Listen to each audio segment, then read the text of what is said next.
I remember sitting in the driveway of the house, and I'm like, no, no, no.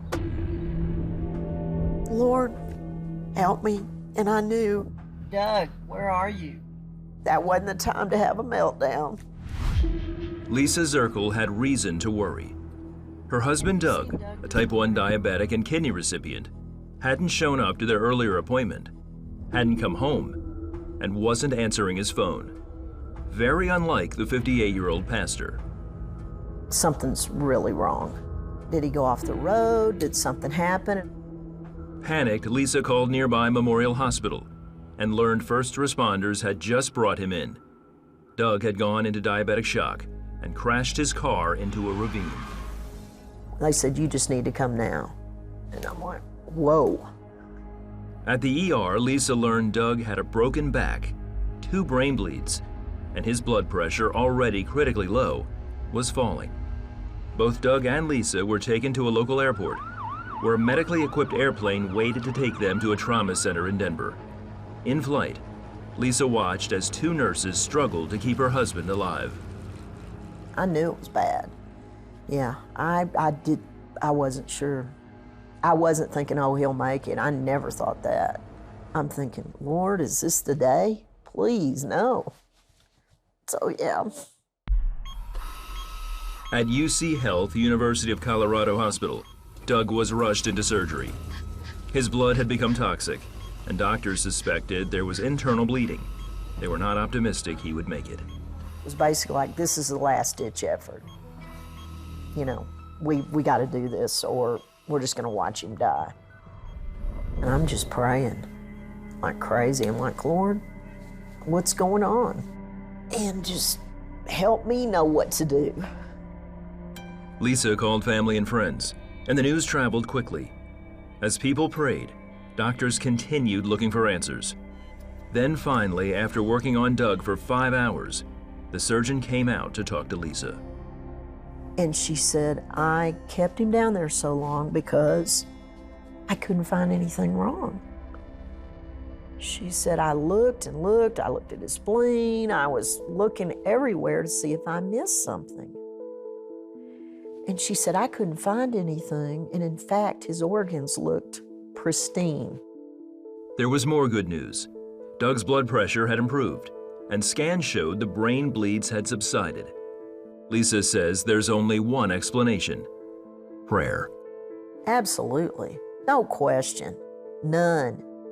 However, Doug still needed a surgery on his spinal cord and another miracle. Orthopedic surgeon Dr. C.J. Kleck says even then, there were no guarantees he'd ever walk again. So from the standpoint of his spine, we were concerned about one thing, is function. So we needed to get his function back. We needed to get the nerves to recover. But the reality is it still comes down to fixing it and then watching.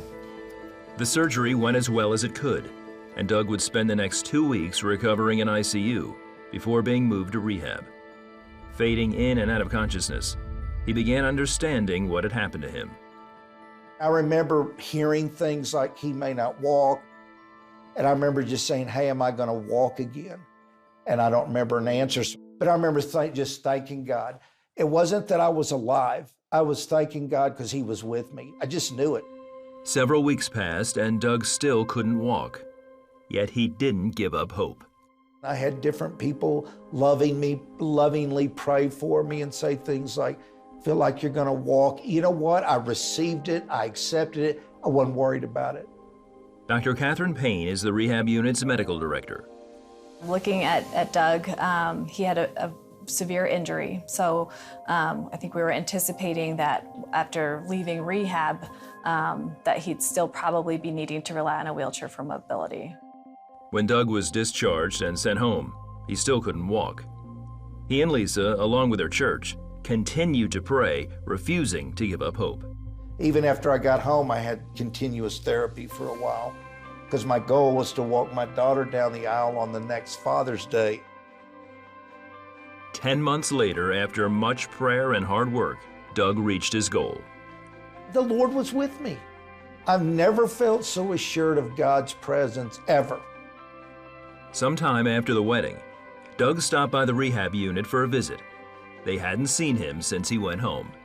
I vividly remember the first time he came up and he stood up and walked towards us, and everyone, I think, was like cheering, so shocked. Yeah, it was amazing. Yeah, so he's made tremendous progress. It's been really fantastic to see. You know, the first day he walked into clinic it was amazing. It doesn't always work that way, and so the days that you get to see it work that way, those are the ones you are excited for. Doug, Lisa, their kids and grandkids are thankful for every moment they have together and believe that God, through prayer, made it possible. It just really firmed up even more my belief that, Lord, you're in control. It was just a car wreck, and to God's glory, he manifested his presence. And it's all about his glory, you know.